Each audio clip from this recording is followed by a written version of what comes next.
Master minds commerce చదవాలనుకునే 10th inter విద్యార్థుల తొలి ఎంపిక. Hi, welcome to UITV. భారత్లోని ఇద్దరు వీరవనితలు వీరతిలకం దిద్ది దేశం సత్తా ఏంటో ప్రపంచానికి చాటి చెప్పారు. ఇద్దరు ఆర్మీ అధికారులు ఆపరేషన్ సింధూర్పై బ్రీఫింగ్ ఇచ్చారు. ఈ దాడి ఎందుకు చేశారు, ఎలా చేశారు అనేది కూడా పూసగుచ్చినట్లు తెలిపారు. చూడ్డానికి కరెంట్ తీగ కూడా సన్నగా ఉంటుంది, ముట్టుకుంటే దీనెమ్మ షాకే అని ఎన్టీఆర్ గారు చెప్పిన డైలాగ్ ఏదైతే ఉందో అది కరెక్ట్గా వీళ్ళిద్దరికి సరిపోతుంది. చూడ్డానికి సాధారణంగా కనిపిస్తున్న వీళ్ళ ట్రాక్ రికార్డ్ చూస్తే ఎవరైనా అవాక్ అవ్వాల్సిందే. ఆపరేషన్ సింధూర్పై విదేశీ వ్యవహారాల శాఖ కార్యదర్శి విక్రమ్ మిశ్రా మాట్లాడారు.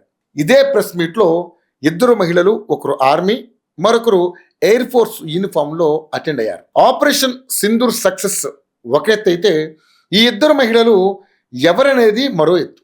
ఇప్పుడు ప్రపంచమంతా వీరి గురించి మాట్లాడుకుంటుంది. ఇంతకీ ఈ మహిళలు ఎవరు, ఈ మొత్తం ఎపిసోడ్లో వీళ్ళే హైలైట్ ఎందుకు అయ్యారు అనేది మనం ఇప్పుడు తెలుసుకుందాం. ఇద్దరంటే ఇద్దరు వీర వనితల్లో ఒకరి పేరు సోఫియా ఖురేషీ ఖలేజా, ఇంకొకరు వింగ్ కమాండర్ హ్యోమికా సింగ్. సోఫియా ఖురేషిది గుజరాత్.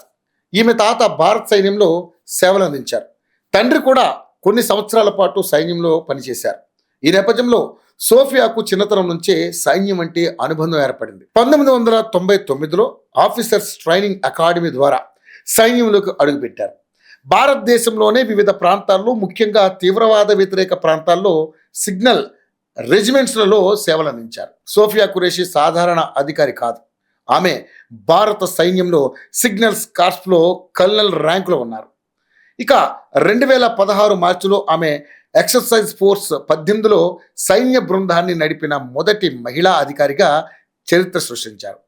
ఈ విన్యాసం భారతదేశం ఆతిథ్యం ఇచ్చిన అతిపెద్ద విదేశీ సైనిక విన్యాసంగా పరిగణించబడుతుంది. ఈ క్రమంలో ఆసియన్ సభ్య దేశాలతో పాటుగా భారతదేశం, Japan, China, Russia, United states, Korea, New Zealand, Australia వంటి దేశాలు పాల్గొన్నాయి. ఈ విన్యాసంలో 18 బృందాలు పాల్గొన్నాయి.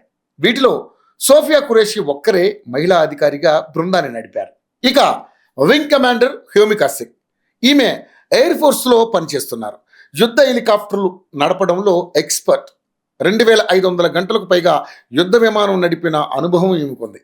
ఎత్తైన పర్వతాలు, అలాగే సముద్ర తీరాలు లాంటి భిన్న వాతావరణాల్లో కూడా ఆమె సమర్థవంతంగా యుద్ధ హెలికాప్టర్లను నడపగలరు. చాలా రెస్క్యూ మిషన్స్ను ఆమె లీడ్ చేశారు. కాశ్మీర్, అరుణాచల్ ప్రదేశ్లో అత్యవసర పరిస్థితులు, వరదలు వంటివి వచ్చినప్పుడు ఆమె సహాయక చర్యలు పాల్గొన్నారు. 6వ తరగతి నుంచి తనకు పైలట్ అవ్వాలని ఆశ ఉండేదని ఒక సందర్భంలో హ్యోమికా చెప్పారు. అది వయసుతో పాటు పెరుగుతూ వచ్చింది. ఇంజనీరింగ్ చదివేటప్పుడు పైలట్ అవ్వడానికి కావాల్సిన ప్రిపరేషన్ అంతా కూడా చేసుకున్నారు. ఇక ఇంజనీరింగ్ అయ్యాక సైన్యంలో చేరారు. యుద్ధ హెలికాప్టర్ నడపడం అంటే సామాన్యమైన విషయం కాదు. కొన్నిసార్లు సెకండ్లలో నిర్ణయాలు తీసుకోవాలి. ప్రకృతి నుంచి పొంచి ఉండే ప్రమాదాలను దాటుకుంటూ వెళ్ళాలి. అయినా కూడా తను ఎక్కడ కూడా వెరవకుండా సేవలు అందిస్తున్నారు. వీరి ట్రాక్ రికార్డు తెలిసిన తర్వాత చాలామంది మహిళలు ప్రశంసలు కురిపిస్తున్నారు. ఎందరో మహిళలకు వీరు ఆదర్శంగా నిలుస్తున్నారు. మాస్టర్ మైండ్స్ కామర్స్ చదవాలనుకునే 10th ఇంటర్ విద్యార్థుల తొలి ఎంపిక.